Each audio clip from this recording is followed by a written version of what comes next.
Jetzt mache ich das ja nochmal auf Deutsch, dann haben die deutschen Medien auch was. PI besonders da hinten.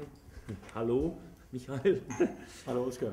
Lieber Geert Wilders, meine Damen und Herren der Medien, also zuerst möchte ich Geert Wilders meine Bewunderung für den großen Mut aussprechen, den er in seinem Kampf gegen den islamischen Fundamentalismus tagtäglich unter Beweis stellt.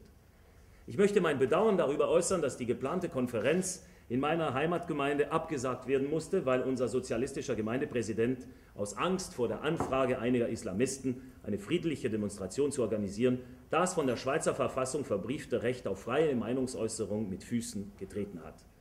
Wenn ich heute nach Den Haag gekommen bin, dann nur, um den Antidemokraten zu zeigen, dass man Geert und mir wohl Säle und ein Publikum vorenthalten kann, dass uns aber nichts daran zu hindern vermag, uns zu begegnen, Ideen auszutauschen und unsere Kräfte im Hinblick auf den Kampf gegen die totalitäre Doktrin des Islam zu bündeln. Da Geert Wilders nicht zum Berg kommen konnte, kommt also heute der Berg zu ihm. Was unsere angepassten Politiker uns immer öfter sagen, lässt sich mit dem Satz zusammenfassen: Schweigt, das ist für alle sicherer. So werden kritische Geister, welche die lebensnotwendigen Antikörper der Gesellschaft darstellen, neutralisiert. Drohungen und Gewalt triumphieren. Der Rechtsstaat ist nicht mehr in der Lage, seine Grundprinzipien zu verteidigen. Europa gleicht immer mehr der Weimarer Republik. Muss sich die Geschichte wirklich wiederholen, muss die Feigheit unserer Regierenden einem neuen Totalitarismus den Weg ebnen. Wie dem auch sei, in Zukunft wird Geert Wilders ganz sicher in die Schweiz kommen und ich weiß schon, wie ich es anstelle, damit es dann nicht verhindert werden kann. Das muss ich noch organisieren. Wenn ich heute neben einem Mann auftrete, der vor Gericht gestellt wurde, weil er einfach nur die Wahrheit sagte, und der von den Islamisten zum Tode verurteilt wurde, dann nur, weil ich im Gegensatz zu den ihnen verunglimpfenden Medien genau gelesen und gehört habe, was seine Nachricht ist. Er greift die Moslems nie als Personen an. Sein Ziel ist einzig und allein das islamische Dogma, dessen erste Opfer die Moslems ja selber sind. Er ist besorgt zu sehen, wie die holländische Gesellschaft immer mehr von einer Ideologie unter Druck gesetzt wird, die allmählich die Grundlagen der Aufklärung und des Rechtsstaates infrage stellt. Er verurteilt die Zunahme der Gewaltakte gewisser islamischer Fanatiker gegen Frauen, Juden, Homosexuelle, säkulare Moslems oder Moslems, die sich vom Islam abwenden. Seine Besorgnisse sind auch die meinen, ebenfalls seine Kritik. Nicht gegen diese Missstände antreten zu wollen, zeugt von Feigheit und Scheinheiligkeit, zwei Einstellungen, die der Barbarei die Türen zu Europa öffnen. Der dritte Themenbereich, der mir am Herzen liegt, ist der Wille, für das Europa der Zukunft ein Gesellschaftsmodell zu entwerfen, das die heutige EU, deren Tage gezählt sind, ersetzen soll. Diesem überholten, bürokratischen, zentralisierten und antidemokratischen Modell stelle ich eine europäische Konföderation der freien und souveränen europäischen Staaten gegenüber, die auf der Basis der Gesellschaft aufgebaut ist, den selbstverantwortlichen Bürgern. In einem solchen Europa werden die Bürger durch die direkte Demokratie in die politischen Entscheidungsprozesse einbezogen. Darum reise ich durch Europa, darum komme ich heute auch nach Holland, um mit Geert Wilders zu diskutieren. Vielleicht wird sich aus unserem Austausch in dieser Hinsicht auch etwas ergeben. Das wäre also jetzt meine Nachricht gewesen auf Deutsch, als Reaktion auf die unmögliche Situation, in die ich gestellt wurde. Ich lade einen Parlamentarier ein, einen gewählten Volksvertreter. Der Saal wird zur Verfügung gestellt, der Name des Konferenciers war bekannt und man macht dann plötzlich eine Rückwendung und man sagt den Saal ab. Ich meine, das ist eigentlich eines Landes, das sich demokratisch nennt und frei, wie die Schweiz, ist das unwürdig. Und es tut mir wirklich leid, ich fühle mich da ein bisschen schlecht in dieser Situation, aber deshalb habe ich mir gesagt, nun gut, ich komme nach Holland, dann treffen wir uns wenigstens, machen Bekanntschaft und naja, dann haben wir wenigstens den Beweis erbracht, dass man uns doch nicht hindern kann, uns zu begegnen. Genau, well, danke schön, Oskar. I will answer in English, then we have had three languages. I will not do it in Dutch, but in English. Thank you for your, once again, your presence and your visit, which is an honor for me, and thank you for your most kind words. I'm very happy once again that Oskar Freysinger is a guest of me here in the Dutch Parliament today. He's not only a member of Parliament of the largest party of the Swiss Parliament, but he's also, as I believe, a very courageous man. A few years ago, not everybody perhaps in Holland reminds that, he was a victim of an arson attack and his enemies tried to burn down his house and it proves how dangerous it is to criticize Islam, even in Switzerland. And Oskar, but also other Swiss Islam critics, deserves our support. And that is why, when a few months ago Oskar invited me very kindly to come to Switzerland to speak and to discuss in Switzerland the subject of multiculturalism and of Islamization, I was very proud and glad to accept his invitation.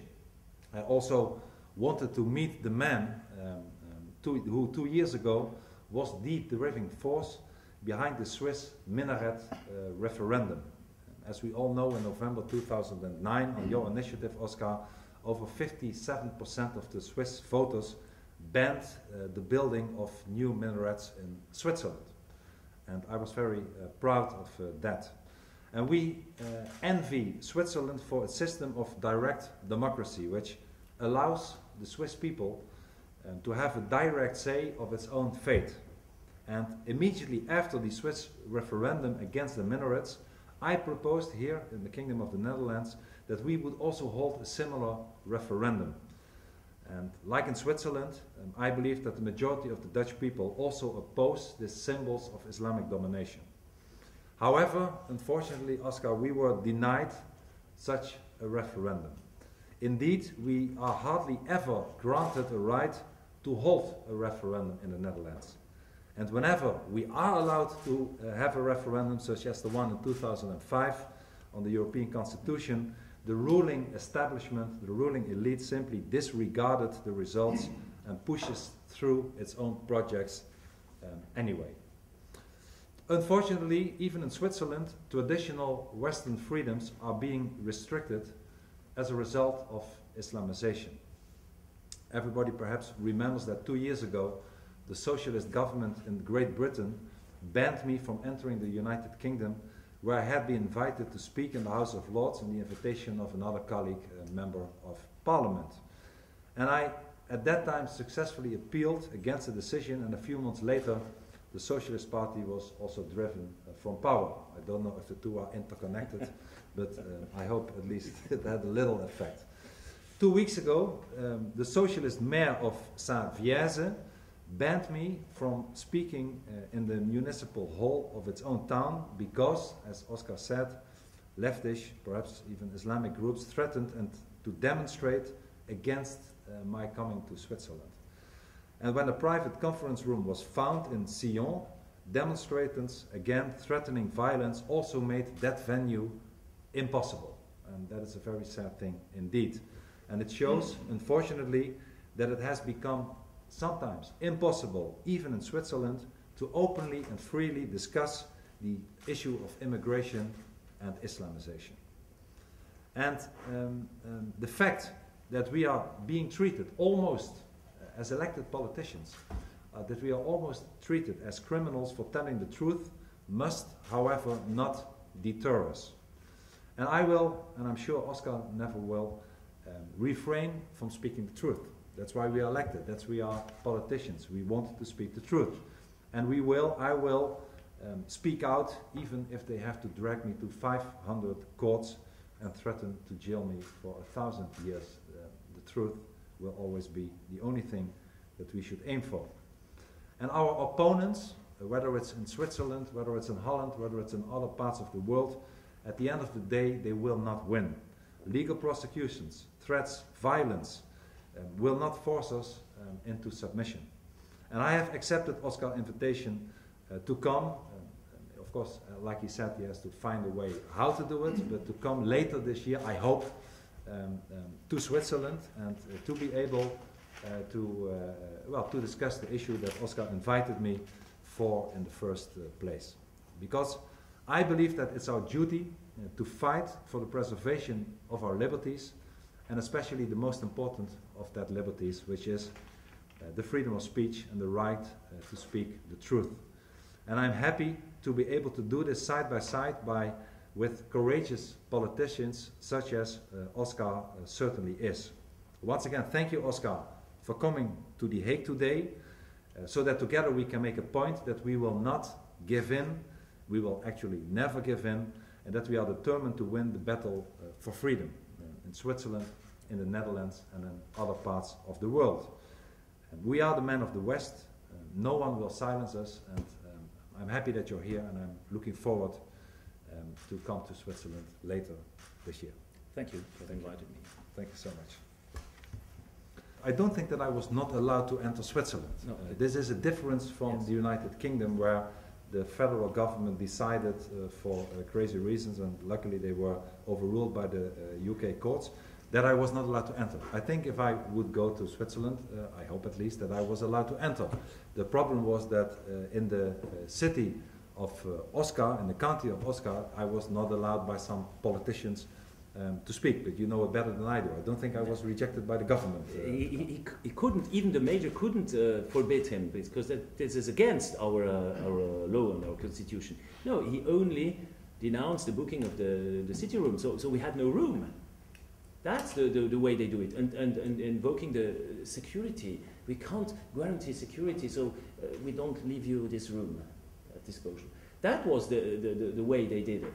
Because he will be the first to say how democratic he is, how courageous he is, and so on. But you see, it's hypocrisy. It's a place in a direct democracy country.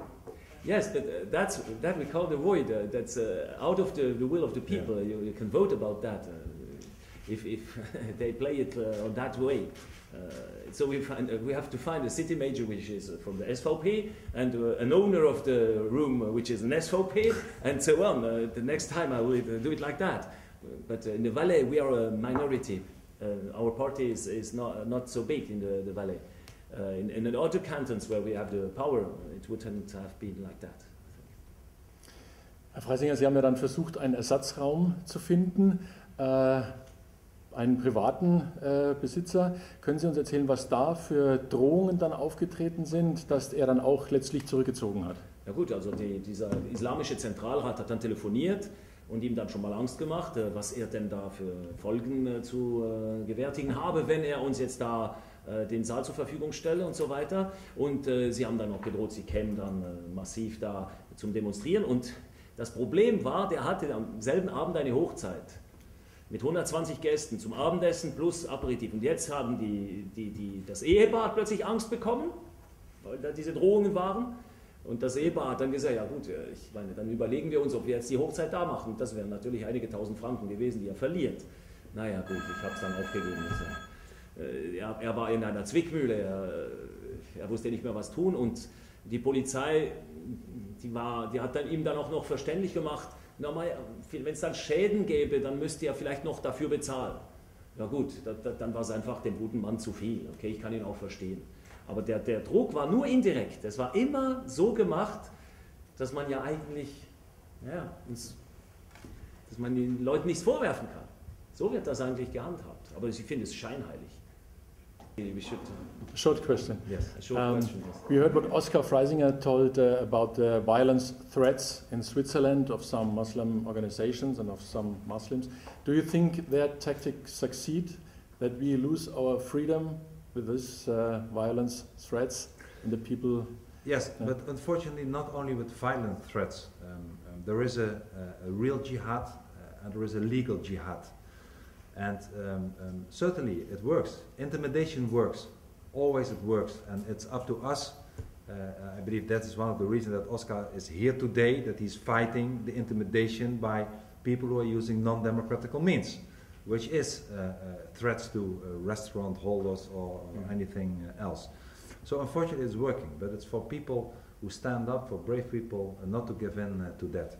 Unfortunately there's also, like I said, another jihad. It's a legal jihad. You see it all over the world now. You see it happening to so many people, not only to me. I hope you have not experienced it. Maybe you did, but to take people to court, either to civil courts or to penal courts. Once again, I was in Canada not so long ago, and you see there that journalists, they have even worse hate speech laws than in Holland. They also have these committees that decide if a journalist is saying something rightfully or not, or if you're saying Islam or Islamism, or you can be taken to committees before you are taken to courts. And you see that people use self-censorship, that they ask questions, even journalists, because they're afraid to lose their license. or being sued, because if you are, if there is a verdict against you in such a committee, you can be sued, not only taken to a criminal court, but you can be sued in a civil court. And you see it in so many countries happening. You see it happening in Europe, you see it happening in Canada, you see it happening in Australia where it's happening. I mean, in Switzerland, Oriana Fallaci, one of my authors I admired so much, was taken to court. Luckily she never went there, and unfortunately she died, but it happened. So this is exactly what we have to stand up against by not only changing our laws. I'm very much in favor of some kind of First Amendment in the whole free West, but also not giving in to the people who use tactics of threat and violence. They may and they shall never win. Thank you so much.